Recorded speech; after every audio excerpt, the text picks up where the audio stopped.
Is Kevin Durant's mindset the reason he's not considered on the LeBron James, Michael Jordan, Kobe level? Because we watched this thing on Unguarded, this conversation that was riveting to me. And I just wanted to get you the hook because I want to know your thoughts on that before we get anywhere else. Because I am going to do a reaction, not a live reaction, but my thoughts on the whole Unguarded podcast and everything. And we're going to talk about it a bit on Tuesday as well.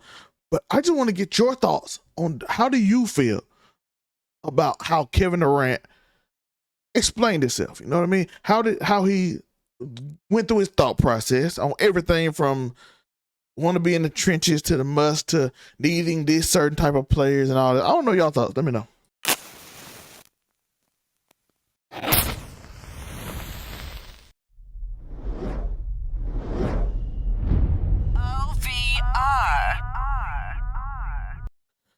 So Kevin Durant was on there, and he was saying that nowadays in the NBA, you don't need a player that can just assist or a specialist or a floor general. You need a point guard that can go downhill and score.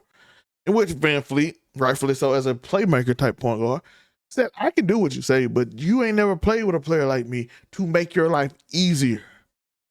And I think that's like a modern thing with modern basketball. Like everybody wants to be like super skilled and like spacing and everything else to make their life easier, which also I feel like led to that MVP versus ring conversation, in which making life easier for me than the team and having the goal of being MVP, since it's harder and it's more affluent to me, is more important to him than a ring. Not that a ring is not important, but like things like that. So the mindset of him saying, I'd rather have a guy who can create space for me to make it easier for me makes sense, right? Once he said that, I understood why he said that. And I get what he's saying because it does make sense overall. But Kevin Durant don't understand that he's a rare case, a rare specimen that can score no matter what. But other people will need somebody to set them up in their best spot for them to easily score. Because Kevin Durant can score anywhere. So the rest of your team would need that. You didn't need that in Golden State. That's why he says Golden State had all this play. You didn't need that because the team overall ran a system in which everybody could basically get their shot off, right? Draymond Green basically was kind of the point guard in that situation, but he usually guarded more.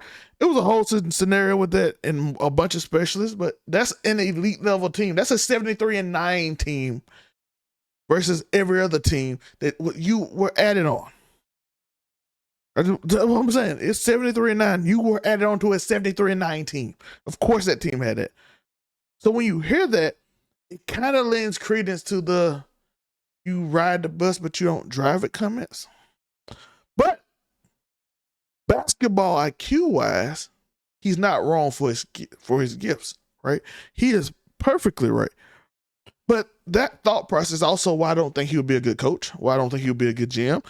And this is ultimate respect to him. Michael Jordan is not either. They are so talented. They'd be like, why come you can't do what I do? Because when he speaks, he said, I don't need a point guard to set me up. I can get my own shot.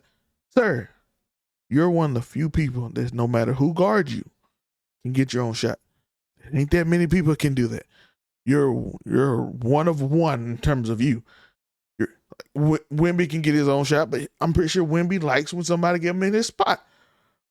And most players do. Steph Curry likes it too. He runs around, gets in his spot. Draymond puts him in his spot. Most people do.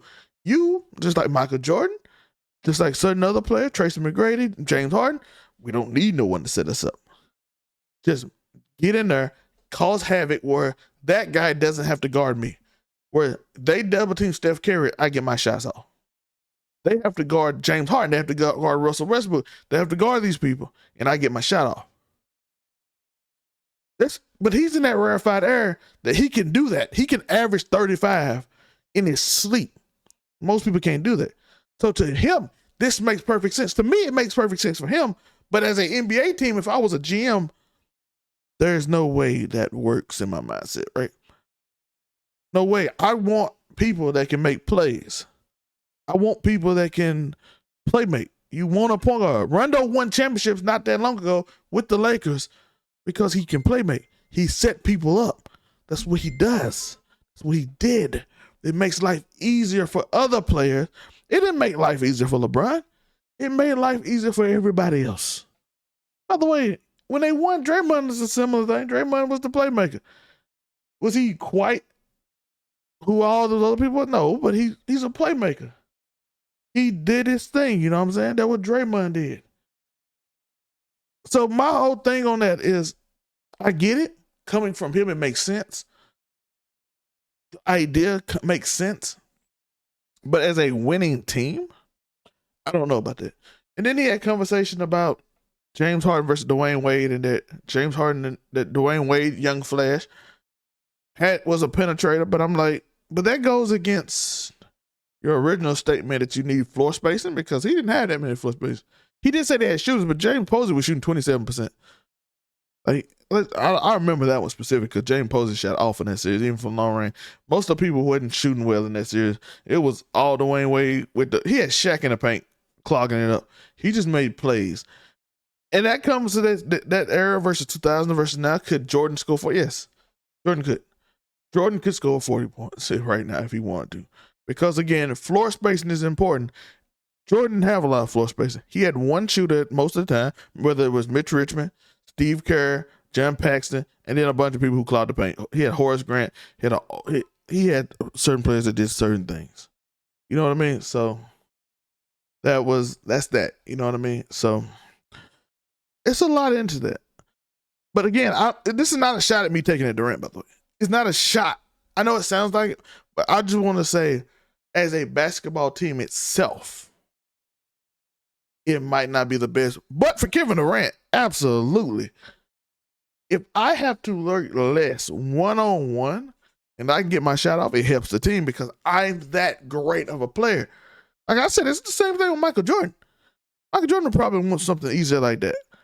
But Jordan was more obsessed with rings because his legacy, but Kevin Durant more so, whatever.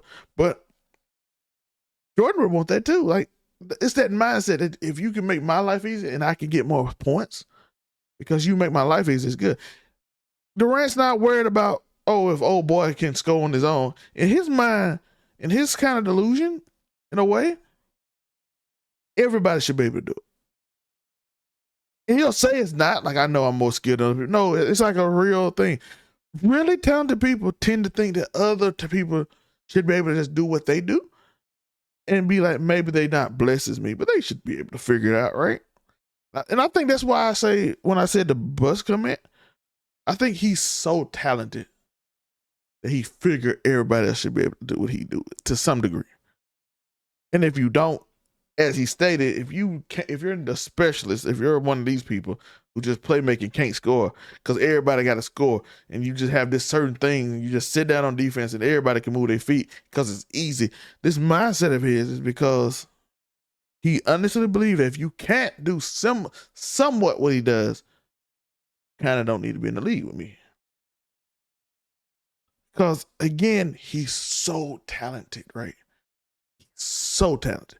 And he's always, and for the most of his career, he's been blessed with an uber talented point guard or uber talented scorer with him.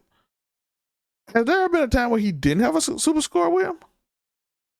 But it's interesting. It's an interesting thought process. Let me know if I'm wrong, because I could be wrong. I'm open to any communication that I'm wrong, or I'm misreading something. If Kevin Durant see the video, tell me where I'm wrong at. Listen, you have done way more basketball than me. I have just watched it since I was born, and I've heard many basketball players talk, and I'm just forming my opinion on what other people I've learned over years, from whether it's Charles Barkley, Michael Jordan, anybody talking about the game. Even LeBron, I love watching LeBron them talk. Even Van Fleet, very smart. JJ Redick, all these people I've heard from and learned from and listened to, watched the old tapes and everything. But your perspective was interesting because, like I said, the only other person I've heard talk a little similar to you would be Michael Jordan.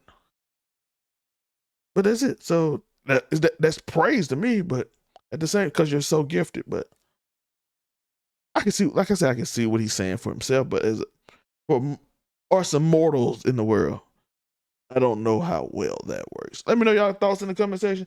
This is your boy Zell May. Like and subscribe, hit that notification, all of that. Peace.